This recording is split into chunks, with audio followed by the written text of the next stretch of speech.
ఉప్పులో మీ చెవట పడుతుందండి. ఇడ్లీలో 2 చెంచాల ఉప్పు తగ్గించు లక్ష్మి.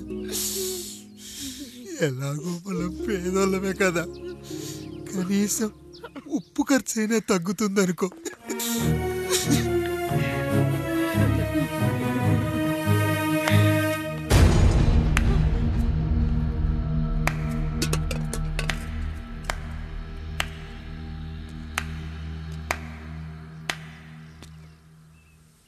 పప్పు రుబ్బుతున్నావా పెదరాయుడు? ఎవడికైనా చేసిన పాపం పండుతుంది అంటారు, నీకు మాత్రం అదిగో అలా పిండయింది. అరే రే రే రే రే, చేతి నిండా భార్యలు, ఇంటి నిండా బంధువులు, బీరువా నిండా డబ్బులు, ఊరి నిండా జనాలు. ఏరి ఎక్కడ? ఇంటర్వెల్ ముందు ఇంటర్ చదివే కుర్రాడు ఏదో ఆవేశంగా డైలాగులు చెప్పాడు, సెకండ్ హాఫ్ కు మర్చిపోతాడు అనుకున్నావు కదూ? మర్చిపోవడానికి నువ్వు నాకు ఇచ్చింది అప్పు కాదు, ద్రోహం. అమ్మ వచ్చిన ప్రతిసారి అడిగేవాన్ని, అమ్మా నాన్నెక్కడా అని. నీ గురించి తెలిసాక నీ ముందుకొచ్చా, నీ బ్రతుకుని ఇక్కడి దాకా తీసుకొచ్చా. పిక్చర్ అభి బాకీ హే మేరా పితాజీ. నిన్నిలాగే వదిలేస్తే ఈ ఆండ్రాయిడ్ తో వదలవు. సామ్సంగ్లు, హెచ్టీసీలు, లెనోవాలు అంటూ కనిపారేస్తూ మా అమ్మ లాంటోళ్ళ కోసం తిరుగుతూనే ఉంటావు.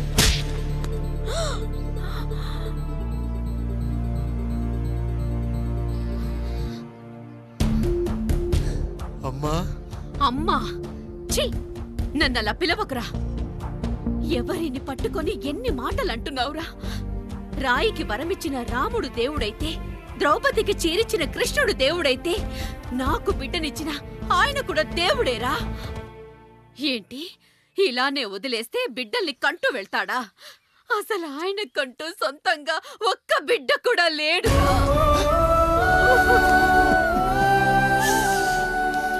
అసలు ఏం జరిగిందో తెలుసా? మీరుండండి అయ్యా, ఉండండి. మొదటి భార్యని చేసుకున్నాక పిల్లలు పుట్టలేదని రెండో పెళ్లి చేసుకున్నారు. ఆవిడకి పుట్టలేదు. మూడోసారైనా తగులుతుందనుకున్నాం, తనకే పుట్టలేదు. పిల్లల కోసం పెళ్ళాలని మార్చాడే కాని వాళ్ళని వదిలేయలేదురా. అదిరా మా పెద్దయ్య మనసు. ఆయన దగ్గర బాణం ఉంది కానీ లేదురా, లేదు. అసలు నీ తండ్రి ఎవరో నీకు తెలుసా? తెలుసా? ఇదిగో ఈ కాముడేరా నీ తండ్రి. గేదె నల్లగా ఉన్నంత మాత్రాన పాలు తెల్లగా ఎలా ఉన్నాయనే కదరా నీ ప్రశ్న. దానికి సమాధానం చెప్పాలంటే, ఒక వర్షం కురిసిన రాత్రి నేను 9వ నెల బాలింతగా ఉన్నప్పుడు. పండు పండు, ఇదిగో. ఏమిటండి ఇది?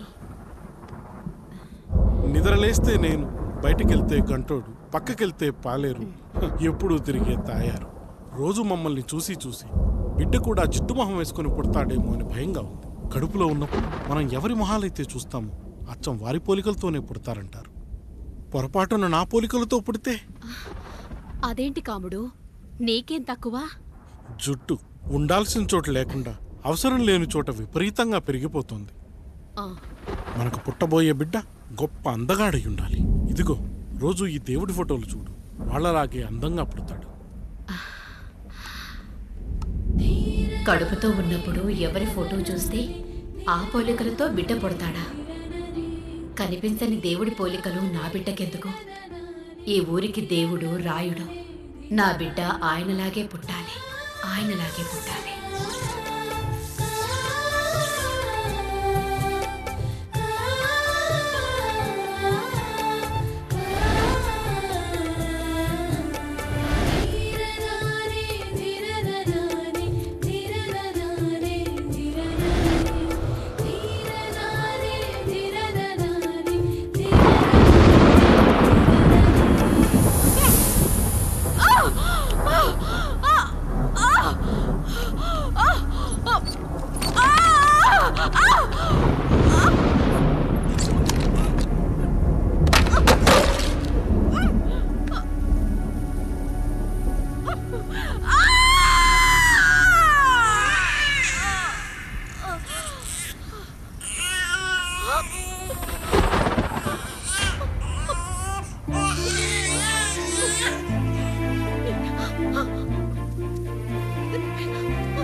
ఏంటి పండు ఇలా వచ్చావు?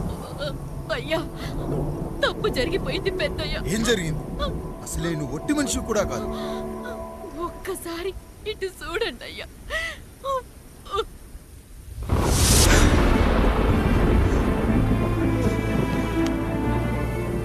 వీడేంటి అచ్చం నాలా ఉన్నాడు? అసలేంటి, ఎందుకు ఇలా జరిగింది?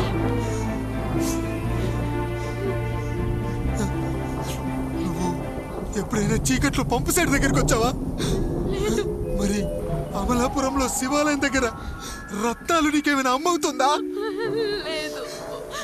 పిఠాపురంలో పద్మ, రామాపురంలో లక్ష్మి, కాకినాడలో సుజాత. అయ్యో దేవుడా, అయ్యా అసలు ఇదంతా ఎలా జరిగింది పండు? అయ్యా, ఇదంతా కాముడి వల్లే అయ్యా, కాముడి వల్లే. కాముడా?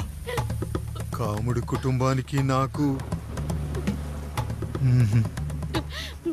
ఏం గుర్తు రావట్లేదే. ఎన్నని గుర్తు పెట్టుకోగలను నేను మాత్రం. అయ్యా, అది కాదయ్యా.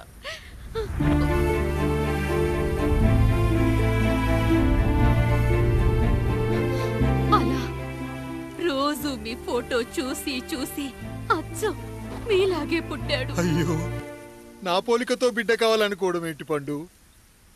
నువ్విలా చేయడం ఏంటి పండు? పోలికల కోసం ఫోటోలు ఎందుకు చూసావు పండు? అందుకే కదయ్యా ముందు ఆ డైలాగ్ చెప్పాను, తప్పు జరిగిందని. ఇప్పుడు ఏం చెయ్యాలయ్యా? స్వచ్ఛమైన మన ప్రేమను ఈ పాడులోకం అర్థం చేసుకోదు. కనీసం మీ ఇద్దరి జీవితం బాగున్నా ఆనందపడేవని. వీణ్ణి ఇక్కడ ఉంచొద్దు పండు, బయటికి పంపించు.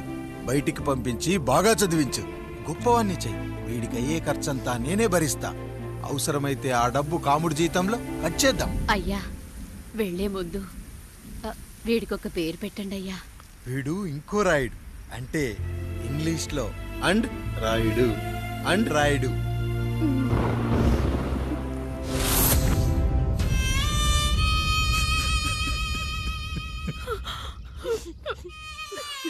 ఇది రా నీ కథ, నా గతం. నిన్ను చదివించడం కోసం ఆయన మీ నాన్న జీతంలోంచి నెలకి 3,000, 4,000 కోసేసిచ్చేవారు. అప్పుడు ఆయన పడిన బాధ పగవాడు కూడా పడకూడదు. చూసావారా, దేవుడు లాంటి పెద్దయ్యని అనవసరంగా అనుమానించు ఎంత పెద్ద తప్పు చేశావో అర్థమైందా? ఒకడు నిమ్మకాయ పెట్టి పసుపు వేసి ఉప్పు కలిపి పులిహోర చేయొచ్చు, కానీ ఆ పులిహోర ఎప్పటికీ దేవుడి ప్రసాదం. నువ్వు ఆ దేవుడి ప్రసాదం, ఇక ఆయనే మీ నాన్న. చూసావా అమ్మా, ఈ రోజు నుంచి నాకు 3 అమ్మలు, 2 నాన్నలు. నీకు మాత్రం ఒక్కడే భర్త, నాన్నకు మాత్రం ఒక్కటే భార్య. మా నాయనే. అయ్యా, బిడ్డను ఒక్కసారి ఎత్తుకొని తిప్పండి అయ్యా. బాబు, నాన్నా,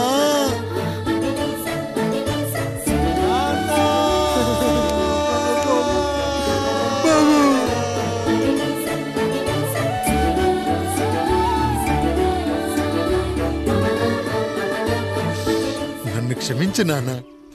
ఇప్పటికైనా నిజం అర్థం చేసుకున్నావు. అది నాకు చాలురా, చాలు. చాలదు నాన్న, నిన్ను ఏలెత్తి చూపిన జనంతో చెయ్యెత్తి దండం పెట్టించాలి. అన్నయ్య కంటే ఆస్తి ముఖ్యమనుకున్న మన కుటుంబానికి గుణపాఠం నేర్పించాలి. ఇక నాకు వదిలేయ్ నాన్న, నేను చూసుకుంటా.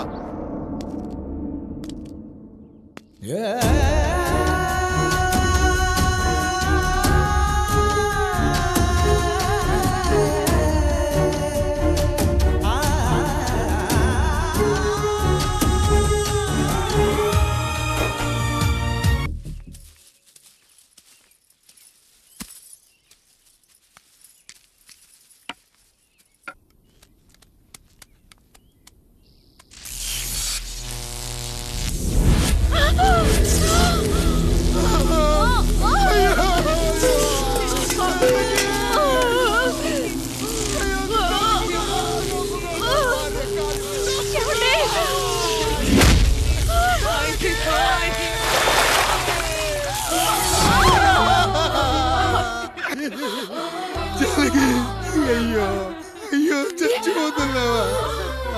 ఎందుకు ఇలా జరుగుతుందండి? నీ మనసులో మాట నాకు తెలియదా?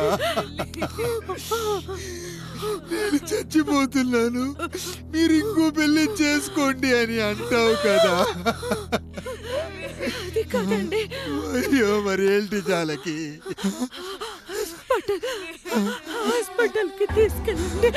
హాస్పిటల్.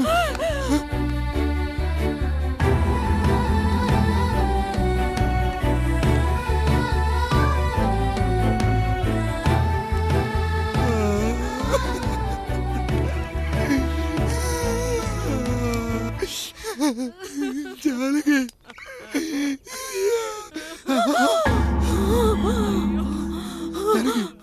ఏమండి? నేను వెళ్ళిపోతున్నాను. నా కోసం చివరిగా ఒక పాట పాడండి.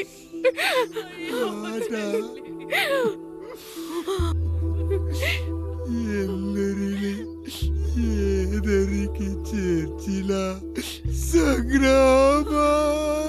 వద్దండి. కష్టాల్లో కూడా మీరు కన్నీళ్ళు పెట్టకూడదండి. వెళ్ళే ముందు అక్కతో కలిసి ఒక మంచి ఊపున్న పాట పాడండి. పాట.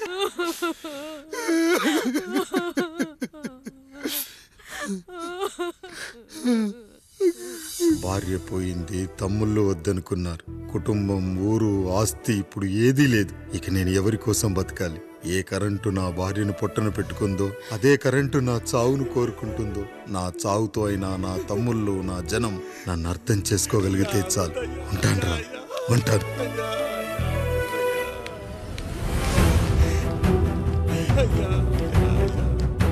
అయ్యా అయ్యా రండయ్యా, పెద్దరాయుడు గారు చనిపోతున్నారయ్యా, రండయ్యా, మీరన్న వచ్చి ఆపండి అయ్యా. అయ్యా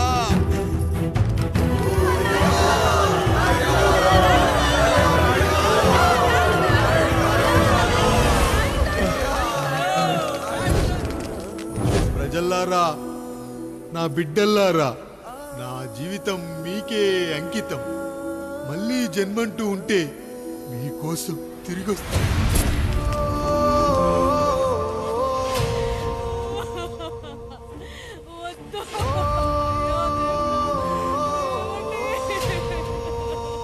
వద్దయ్యా, వద్దు, వద్దయ్యా, వద్దయ్యా.